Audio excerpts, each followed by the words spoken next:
햄버거 집에서 내란 모의했다고 하면 약간 영화상으로 나와도 드라마상에서도 개연성이 없다고 얘기를 했을 것 같은데 이게 실제 상황으로 벌어졌습니다. 비상계엄 사태 이틀 전에 전현직 정보사령관이 롯데리아에서 만나서 계엄을 논의한 정황이 드러났습니다. 노상원 전 정보사령관이 중요한 임무가 있을 거다. 물론 먼저는 햄버거부터 먹고 얘기하자고 한 다음에 햄버거 먹은 다음에 얘기를 했다고 하는데 중앙선관위 전산 서버를 확인하면 부정선거 증거를 확보할 수 있을 것. 너희들이 전산실에 가면 된다고 했다는 거예요. 그러니까 부정선거가 우리가 보기에는 참 이상한 헛소리라고 생각을 하지만 그것을 믿는 사람들은 신앙과 같은 대상이 아니냐 그런 생각이 듭니다. 부정선거 때문에 선관위 서버를 확보해야 된다라는 그러한 발칙한 생각을 하고 실질적으로 보면 실행이 됐잖아요. 뭐 압수는 못했지만 사진 찍어본 거 보면 이것을 믿었다라는 거 아니겠어요? 이걸 참 웃어야 될지 참 비극이라고 해야 될지 정말 저도 이제 평론한 지 한 5년 넘었는데 항복 도저히 평론을 못하겠다 이 부분은 이거 어떻게 해요 진짜. 진짜 믿기지가 좀 않죠. 근데 이 노상원 전 정보사령관이 다른 방송 인터뷰에서 했던 말을 생각해 보면 선관위의 정보사나 방첩사 이런 분들이 간 거는 혹시 선관위에서 계엄군이 들이닥치면 어이쿠 들켰네. 선관위 서버를 폭파할까 봐 일단 확보하기 위해서 갔다는 거예요. 그러니까 사진 찍어서 정보사령관에게 보냈잖아요. 네. 요건 그러니까 폭파 안 되고 멀쩡히 있습니다. 이런 증거로 보낸 것 같아요. 이런 걸 들으면 와 이분들이 정말 이 망상 세계에 정말 확고히 안주하면서 살고 있었구나 이런 생각도 들고 혹시 이들이 만약 야당이거나 그렇다면 제대로 수사하거나 그러기가 쉽지 않을 테니까 정말 넓게 이해해서 혹시나 그런 망상 의혹을 가질 수 있다고 봐요. 그런데 검찰, 경찰, 국정원을 다 장악하고 있잖아요. 저희가 지난 12월 3일 전에 검찰이나 경찰이나 국정원 감사원이 얼마만큼 정권에 충성했습니까? 물론 선관위가 별도의 헌법기관이라고는 하더라도 그런데 그거를 뭐 이런 조사 제대로 된 절차에 따진 조사나 이런 걸로 의혹을 풀려고 하지 않고 계엄군을 동원해서 했다. 정말 제정신이 아닌 사람들이다라고 봐야 되고 한 가지 분명히 하고 싶은 거는 이분들이 어떤 부정선거가 있었다는 확신 물론 그 확신을 갖고 있지만 이게 먼저냐? 저는 그렇게 보진 않아요. 그러니까 뭐냐면 윤 대통령이 우당탕탕 국정 운영을 계속 하다가 야당이나 언론 이런 쪽에 비판을 받으니 여기에서 탈피하기 위해서 본인을 비판하는 세력을 반국가 세력, 종북 세력으로 몰려고 하기 위해서 그러려면 이 사람들이 특히 국회에 있는 야당이 부정선거에서 된 사람들이다. 그럼 부정선거 어떻게 일어나냐? 종북 세력이 선관위 서버를 해킹하든지 조작하든지 이렇게 해서 됐다라고 어떤 자신만의 세계의 이 완결성을 만들기 위해서 부정선거를 특히 심취했다. 이렇게 봅니다. 기본적으로는 대통령이 본인에 대한 비판을 부정선거로 된 세력들이 한다라고 치부하기 위해서 되지 않았나라고 생각을 합니다. 근데 이분들 감옥 가기보다는 좀 치료를 좀 받으셔야 될 것 같다는 생각이 들어요. 계속. 그러니까 부정선거론 믿을 수 있지만 정부의 기관이 헌법기관이 계엄군이 오면은 폭파한다라는 생각을 어떻게 할까요? 그게 이분들이 박근혜 정권 때는 이분이 정보사령관까지 했잖아요. 이런 분이 그런 공적인 일을 했다라는 것 자체가 상당히 좀 소름 끼쳐요. 그래서 원래부터 이상한 사람이었는지 아니면은 나와서 태극기 집회나 부정선거 관련된 유튜브를 많이 봐서 가마 동화된 건지 모르겠지만 이런 분들은 조금 치료가 필요한 거 아니냐라는 생각도 듭니다. 지금 뭐 사실 뭐 계속 내란 세트가 출시돼야 된다 이런 드립이 계속 나오고 있는데 사실 이게 우스운 상황은 아니에요. 그러니까요. 그리고 아까 박 시장님 얘기하셨지만 동원할 수 있는 제대로 된 권력기관들을 가지고 있잖아요. 우리가 제대로 검증할 수 있는 실질적인 절차와 제대로 된 법적인 근거와 절차들이 있는데도 불구하고 이 노상원 전 정보사령관은 실제로 신분이 민간인이에요. 근데 민간인이 이 자리에서 했다는 얘기를 들어보면 현역 간부인 정보사 이 정모대령의 증언에 따르면 전향 얼마 남았냐. 그럼 이번에 이 친구가 여단장하고 다음엔 당신이 하지 이런 식으로 진급 언급하면서 많이 도와주겠다고 하고 포섭을 했다는 거 아니에요. 그러니까 많이 도와주겠다니까 하고 혹했다는 거고 그걸 증언했다는 건데 아니 민간인이 지금 내란의 배후 설계자란 얘기잖아요. 그렇게 되면. 그렇게 따지면 이 퇴역한 군이 무슨 힘이 있어서 인사권을 행사할 수 있는 힘이 있었겠느냐. 김용현 전 국방부 장관 3기수 후배잖아요. 거기서 힘이 나온 거죠. 그러니까 본인이 생각해가지고 이런 일을 벌였겠냐고요. 김용현 전 장관과 긴밀하게 여러 가지 얘기를 나눴고 대령들 같은 경우에는 장군 진급이 안 되면 그냥 정년, 나이 정년 이런 것들이 있어서 퇴역해야 되잖아요. 그러니까 분명히 진급 얘기하면은 장군 달아야 될 거 아니야. 이번에 봐봐. 계엄 이거 딱 성공하면 너희들 세상이야. 니들도 딱 장군 달고 정보사령관 해야지. 그러면 이제 거기 홀라당 넘어갔을 수도 있을 것 같은데 이거는 군기문란, 국기문란, 반역 이렇게 봐야 될 것 같아요. 그래서 그 현역 대령들이 왜 이런 사람 얘기를 들었는지 모르겠지만 정보사령부의 사령관으로 재직했을 때 특별히 좀 믿고 아끼고 좀 배려해준 그런 부하들이니까 이 대령들도 나가서 그런 이런 얘기에 동조하고 좀 귀 기울여 듣지 않았을까. 이거야말로 군기문란이 아니냐 그런 생각이 듭니다. 또 뭐 배후에는 김용현 장관이 있고 그리고 김용현 장관 배후에는 대통령이 한 명밖에 있죠. 없지 뭘. 윤석열 대통령이 있다고 봐야 되겠죠. 그러니까 김 전 장관이 대통령의 최측근이라고 믿으니까 이 부하들도 김 전 장관의 최측근인 노 전 사령관의 말을 믿고 움직이지 않았나. 특히 정보사가 이 선후배 간에 또 퇴역해도 분위기가 끈끈하다고 하니 저는 뭐 잘 모르겠지만 끈끈하다고 하니 그러지 않았다는 생각이 들고요. 사실은 대통령이나 뭐 절대 그러서만 대통령이나 국방장관 정도 자리에 있는 사람이 이런 망상에 빠지면 절대 안 되고 우리가 스스로 참담한 건데 더 의아스러운 건 왜 각 지휘관들, 사령관들 또 정보사에 움직인 또 방첩사의 처장들 이런 분들이 같이 움직였잖아요. 저도 그게 좀 의아한데 반복적으로 아마 이런 메시지들이 가면서 동화되지 않았나라는 의심을 해봅니다. 그러니까 사이비 종교의 무서움. 물론 거기에는 이분 말을 들으면 내가 뭐 승진도 할 수 있고 좋은 자리도 차지할 수 있고 이런 부분도 좀 같이 반영이 됐겠죠. 사이비 종교의 무서운 것을 이 부정선거라는 사이비 정거의 무서운 걸 다시 한번 보지 않았나 이런 생각이 듭니다. 김용현 장관이 어제 변호인단 통해서 전 장관이죠. 입장문을 냈는데 보면 놀라워요. 놀라워서 지금도 이게 전반 나라를 위해서 자유 대한민국을 위해서 자신이 진실을 밝히기 위해서 뭐 다 했다 이런 취지로 얘기가 됐었고 또 자유 우파들이 끝까지 싸우자 이런 얘기인데 다분히 지지층 결집을 위한 것도 포함이 돼 있지만 이분은 망상 속에 깊이 빠져 있구나 이런 생각도 듭니다. 그래서 다음번에 이제 저런 장관 자리, 대통령 후보자 뭐 이렇게 국가의 중요한 직책을 맡는 분들은 그 정신 감정을 좀 받았으면 좋겠어요. 아니 이거 웃지 마세요. 이거 중요한 문제인 것 같아요. 이분이 정상적인가 아니면 위험도가 높은 어떠한 문제가 있는지 그냥 정신병원에 가라는 것이 아니라 다 우리 정신과 가면은 뭐 체크하는 것들이 있잖아요. 그런 것들이 좀 있는 게 맞지 않을까라는 좀 생각이 듭니다. 이런 확신범들이 권력을 잡았을 때 얼마나 무섭고 위험한 짓을 하는지 이번에 드러났잖아요. 그래서 그것도 한번 좀 국회 내에서 논의가 진행됐으면 좋겠다라는 생각이 드네요. 제가 의아한 게 또 실제 종북 뭐 세력들 일부 있습니다. 인구가 5천만이 넘는데 이런 사람 저런 사람 없겠어요? 다 있죠. 지난해인가요? 지지난해인가 충북 동주회라고 잡혔었잖아요. 간첩 국가보안법 위반 혐의로 잡혔었는데 하는 내용이 보면 자신들끼리 그냥 블로그 만들고 허접해요. 그러니까 그분들도 망상에 빠져 있는 거예요. 그러니까 북한도 사실은 돈도 없고 그러니까 약간 망상에 빠진 힘도 없는 이분들이 민노총 가입하려는데 거절됐거든요. 당비 제대로 안 돼서. 근데 이제 어쨌든 이분들이 이른바 세포로서 이제 활동하는 현재 법원의 판결로 보면 그렇게 나온 건데 제가 알기로는 정보기관에서 웬만한 이분들을 다 캐치를 하고 있어요. 근데 위험도가 낮으니까 사실은 더 잡아야 되기 때문에 그냥 보인데도 족족 잡지 않고 계속 주시하고 있다고 그러더라고요.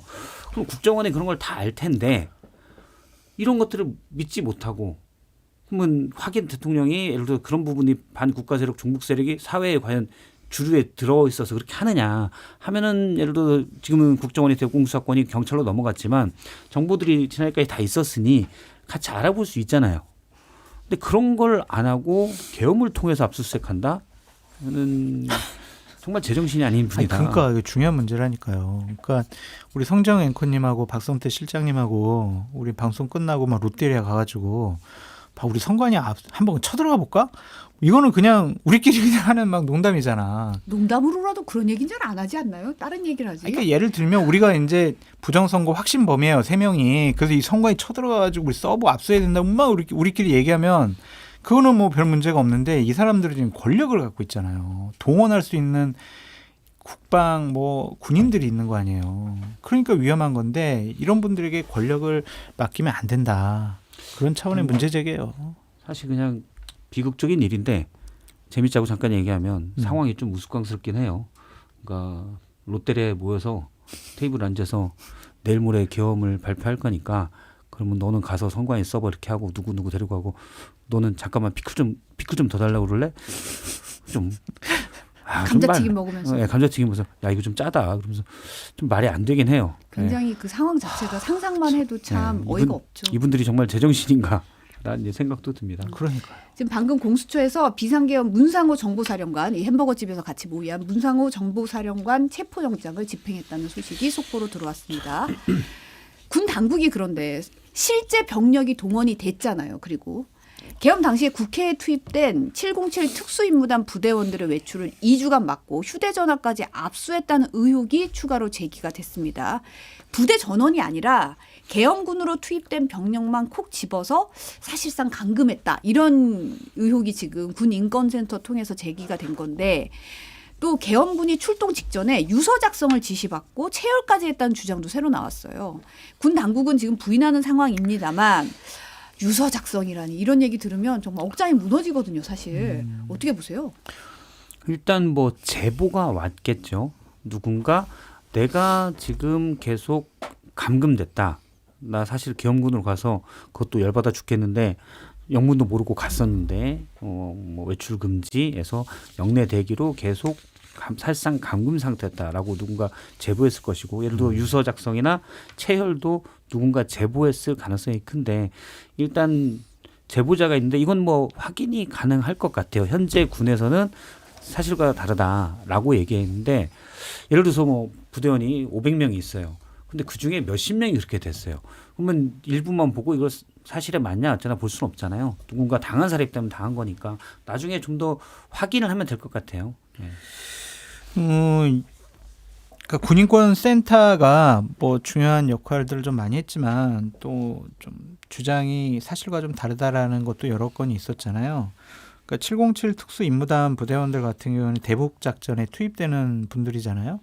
훈련의 일환으로 뭐 정기적으로 이렇게 좀 준비 태세를 갖출 수도 있는 것이고 이분들이 부대원들 얘기를 들어보면 자신들은 그냥 대북 작전 하는 줄 알았는데 내려보니까 국회네 본인도 몰랐다라는 거 아니에요. 그럼 어떤 작전에 투입이 되게 되면 형식적으로 항상 패턴으로 유서 작성이나 체열을 하는 것이 아닌가 좀 그런 생각이 들어서 미리 알고 준비했다. 이런 주장을 이제 군인권센터는 하고 싶어 하는 것 같은데 이것은 정확하게 사실관계를 707에서 좀 밝혀줬으면 좋겠다. 그런 생각이 드네요.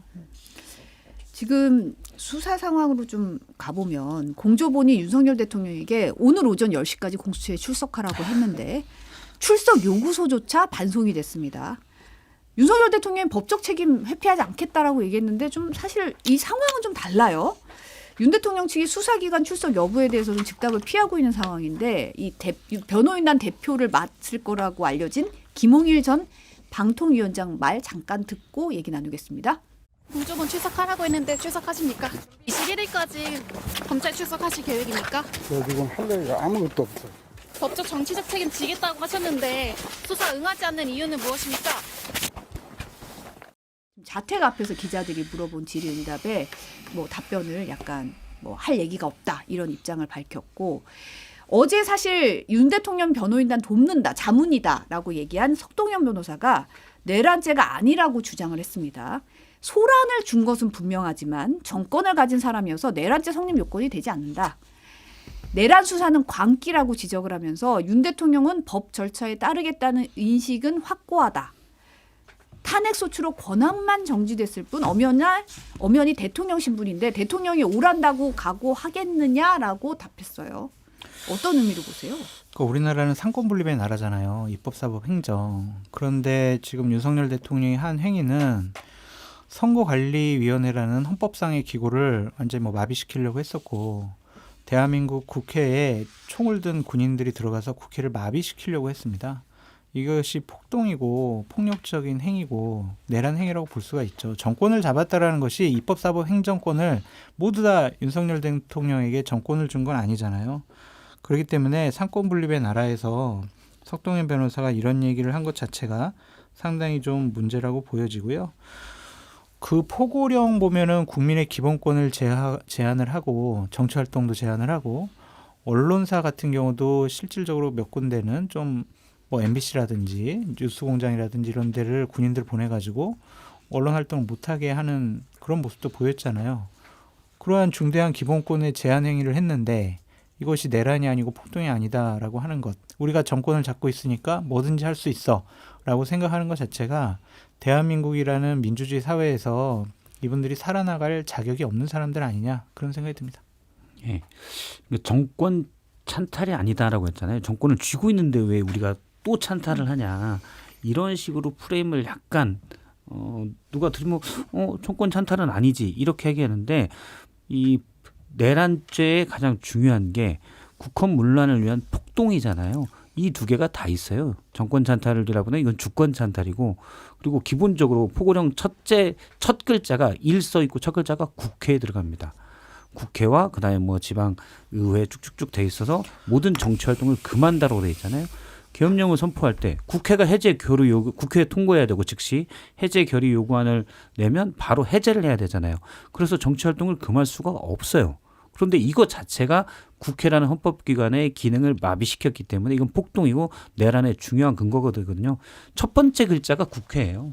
그래서 이거는 누가 봐도 내란인데 이렇게 논리도 없는 석동현 처장 같은 분이 변호인을 맡아서 주도하게 되면 거의 뭐 저는 100% 이거는 탄핵 심판이든 대법원이든 양쪽에서 내란죄가 확정되고 탄핵도 인용될 거라고 보는데 이런 논리 없는 분이 맡으면 충분히 더 인용된다. 보통 이럴 때 전문가를 불러야 되는데 친구 불러서 하니까 이렇게 돼요. 왜냐면 이분들이 그럼 몰라서 그러겠냐? 제가 볼 때는 그냥 지지층을 결집해서 어떤 진실을 감추고 하나의 프레임으로 싸우기 위해서 그러는 효과 정도는 낼 수 있겠다라고 생각이 됩니다. 댓글로도 이런 얘기 하시거든요. 지금 생중계가 됐는데 지금 뭐 최소 군인이 1,500명이 군 병력이 동원됐다고 하고 뭐 개인 지금은 안 됐다고 얘기하고 있지만 실탄이 9,000발을 가져갔다는 거잖아요. 얼마든 이걸 소란이라고 표현해야 되나? 그 진상을 저희가 생중계로 다 봤잖아요. 사실 무슨 일이 벌어지고 있는지 헬기가 내려오고 그런 상황을 지금 우리가 소란이라고 표현하는 거를 받아들여야 되나? 이런 부분에서 많은 분들이 좀 화를 내시는 것 같아요. 그러니까 이런 분들이 국가의 중요한 일을 했다라는 것 자체가 상당히 큰일 날 뻔했구나, 더 위험했구나라는 좀 생각이 들고요. 석 변호사가 엄연히 대통령 신분인데 대통령이 오란다고 각오하겠느냐 막 이런 얘기를 하거든요. 내란 혐의자잖아요. 피의자잖아요. 그럼 당연히 헌법상 기소당할 수 있잖아요. 그럼 수사기관에서 오라고 하면 그 조사받고 수사 받아야지. 대통령이 무슨 뭐 신권을 갖고 있어요? 대한민국 국민 아니에요? 법을 위반했다라고 하면 당연히 조사받고 수사받는 것이 기본의 중에 상식 중에 상식이지 이런 생각을 하는 것 자체가 대단히 특권 의식이 있는 거 아니냐 그런 좀 생각이 들어서 이분 말할 때마다 윤석열 대통령에 대한 분노감이 더 높아질 것 같아요. 근데 저는 인구가 5천만이 넘잖아요. 별의별 사람이 원래 다 있어요.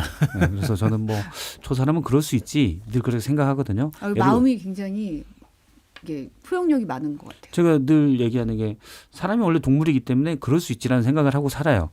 그런데 사람이 절대 그러면 안 되지라는 부분들이 있거든요. 일단 이 부분에 대해서는 근데 별의별 사람이 다 있기 때문에 부정선거를 믿을 수도 있고 본인이 진실을 알고 있다고 생각할 수도 있고 여러 가지가 있는데 그런 분들이 1%나 최대 0.5% 이내라면 괜찮은데 꽤 있다. 이건 문제가 되고 그러면 꽤 있게 되는 배경은 뭐가 되냐.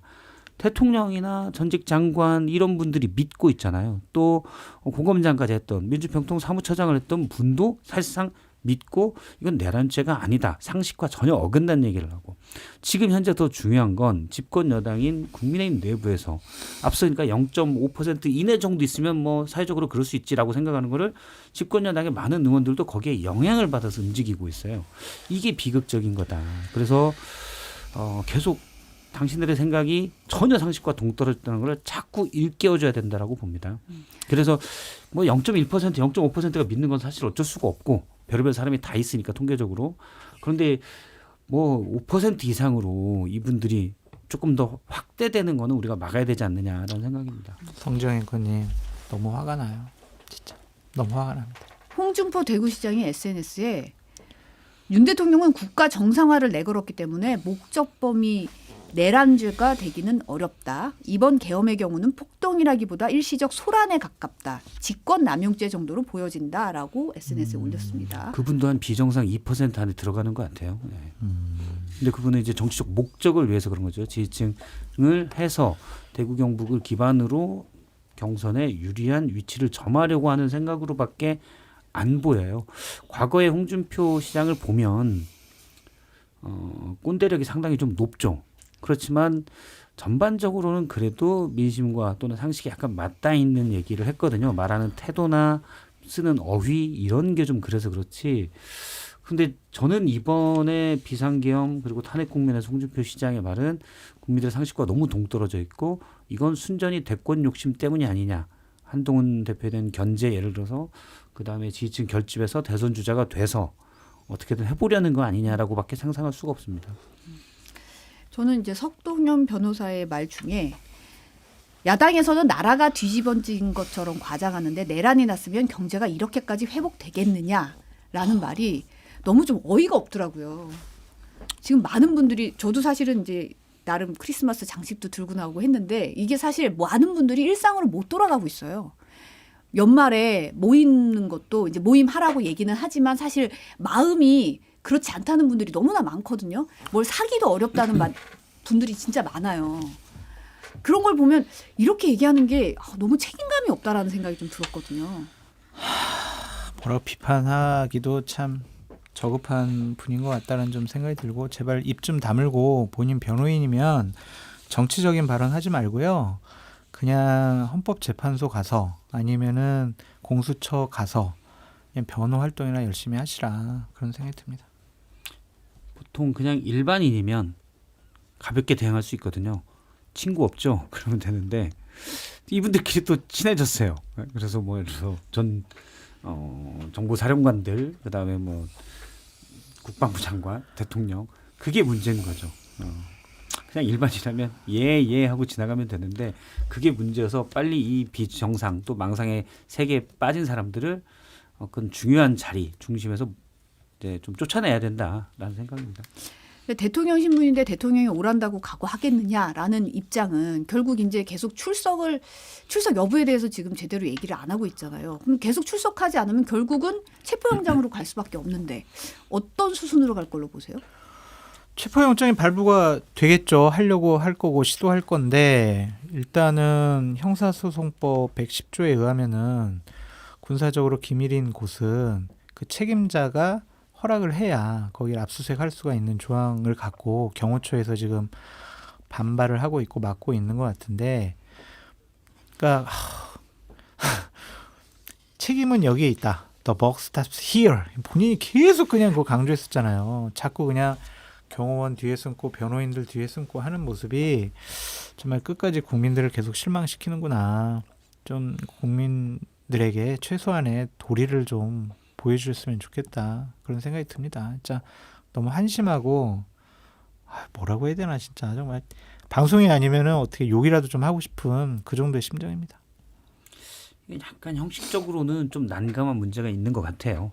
근데 경호처장이 결단을 해야 될 문제가 있고, 그러니까 앞서 압수수색에 대해서는 비밀을 취급하는 기관장이 거부할 수 있는 근거가 있거든요, 법적으로. 그러니까 압수수색이 안 됐죠. 그건 지난번 박근혜 전 대통령 때도 똑같았었고.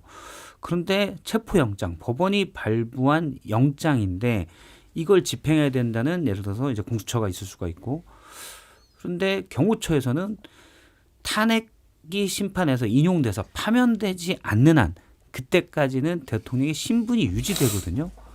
그러면 경호처에서는 대통령 신분이 유지되는데 경호를 안 한다? 순전히 형식적인 면만 따져서 좀 애매할 수도 있을 것 같아요. 아마 경호처가 어떤 결정을 내렸는지 모르겠지만은 좀 고민이 될 것 같긴 한데 그것들을 다 사실은 만족하는 절차상 해법은 그냥 구속되면 구속된 장소에 경호를 하는 것밖에는 없어요. 그러니까 만일에 저는 가능성이 거의 0%라고 보지만 물론 뭐 세상이란 건 모르니까 0.1%로 탄핵 심판에서 기각될 수도 있죠.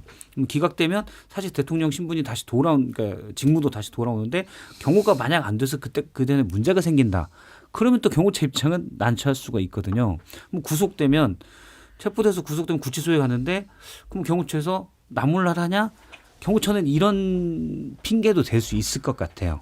그러면 이제 법적인 어떻게 물리적 충돌도 있을 수가 있고 물론 뭐 물리적 충돌이라고 해서 큰 건 아니겠지만 가장 좋은 건 사실은 경호처장이 결단을 하는 민심에 따라서 결단하는 건데 만약 그렇지 못하다면 저는 체포영장은 체포영장대로 법원에 발부됐으니까 집행을 하고 그러면 대통령이 가는 곳을 경호하면 돼요. 그래서 구치소에 간다.